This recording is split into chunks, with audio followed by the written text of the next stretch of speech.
Okay, so you're planning that big Disneyland trip and you're staring at this giant list of hotels, right? It can be a lot. Well, today we are taking a deep dive into the DoubleTree Suites by Hilton right near the Anaheim Convention Center to help you figure out if it's the right spot for your trip. And that's exactly why we do our Disneyland Hotel Diary series. We go through all the reviews, we dig into the good, the bad, and, everything in between for the hotels around the resort. The whole point is to help you find that perfect home base for your magical vacation. So that brings us to the big question for today's hotel. I mean, you see a big, trusted name like DoubleTree. It's just a mile from the park. You'd think it's a total no-brainer, right? A sure thing. But is it really that perfect getaway, or could it be a pretty serious gamble? Let's find out. All right, so let's look at the stats, what this place promises on paper. And, it looks pretty solid. A 4.3 out of 5 from over 3,000 reviews. It's ranked squarely in the top half of all Anaheim hotels. And it boasts Tuscan-inspired suites. That sounds kind of fancy, right? It definitely sets a high expectation. But first things first, and for any Disney trip, it's always about location, location, location. The hotel is close, for sure, but is it actually convenient? So you pull up the official walkability score, and it's a 69 out of 100, which is officially rated somewhat walkable. But let's be real. What does that number actually mean when you're dragging yourself and maybe some tired kids back after a 12-hour park day? And here's what that boils down to. You've got two main options. You can either do the full 15 to 20-minute walk straight to the park gates, or you can take a shorter walk over to the Toy Story parking lot and hop on one of Disney's free shuttles from there.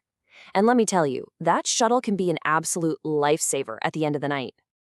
So the location's pretty decent, but let's move inside. The hotel's big claim is its suites.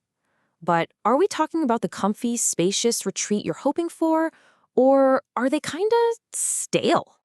Okay, so the main selling point here is that these aren't just rooms, they're actual suites. You get a whole separate living room with a sofa bed, which, if you've got kids or you're with a group, is a huge deal. Plus, you get all the essentials, a fridge, a microwave, and 2 TVs, which definitely helps keep the peace. These are the practical things that really draw people in. But, and this is a big but, here's where what you expect and what you might get really start to drift apart. We saw this kind of comment over and over and over again in the reviews. This one really says it all. Old, tired, and outdated. I mean, hearing words like well-worn furniture and dirty carpet, that's a universe away from Tuscan-inspired, isn't it? This is a major disconnect. And that brings us right to the core of it all. The real tug-of-war for this hotel, the perks versus the pitfalls. This is where we look at the very best and the very worst experiences guests have had. Let's start with the good stuff. And you can't talk DoubleTree without talking about that famous warm chocolate chip cookie you get at check-in. It's such a simple thing, but it's that little touch of hospitality that people genuinely love and remember. And it's not just cookies. We found this great review where guests just raved about their waiter Miguel, calling him the best they'd ever had.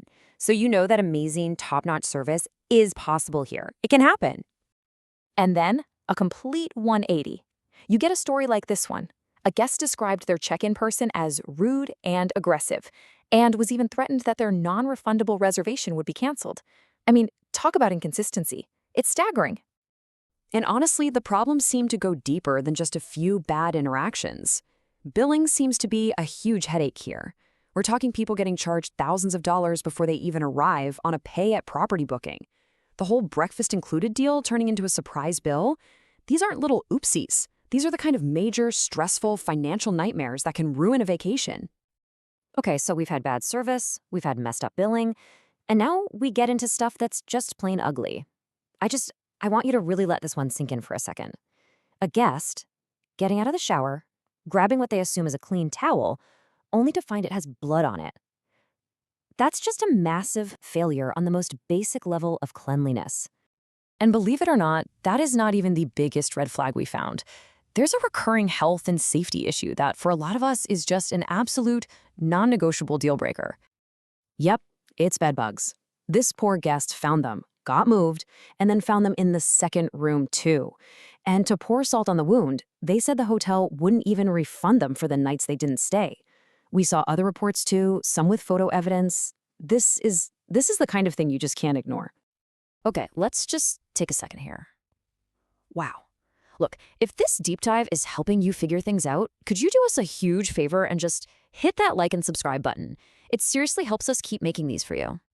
All right, so after all of that, the good, the bad, and the truly ugly, what's the final verdict? Who, if anyone, should actually consider staying at this hotel? Let's lay it all out. This hotel might work for you if you're a big family and you absolutely need that separate suite, or you're mainly there for the convention center. And this is the big one. You find an insanely cheap deal, like $72 a night, and you walk in with rock bottom expectations.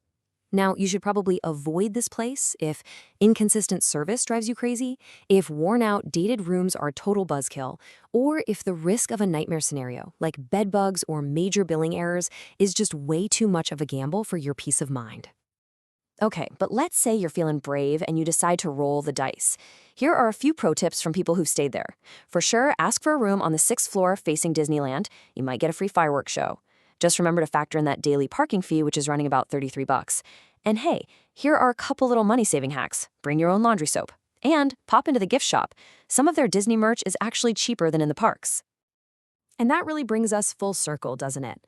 When you're planning a trip to the happiest place on Earth, you have to ask yourself, is the comfort of a big, familiar brand name worth the roll of the dice on what you'll actually get when you walk through the door?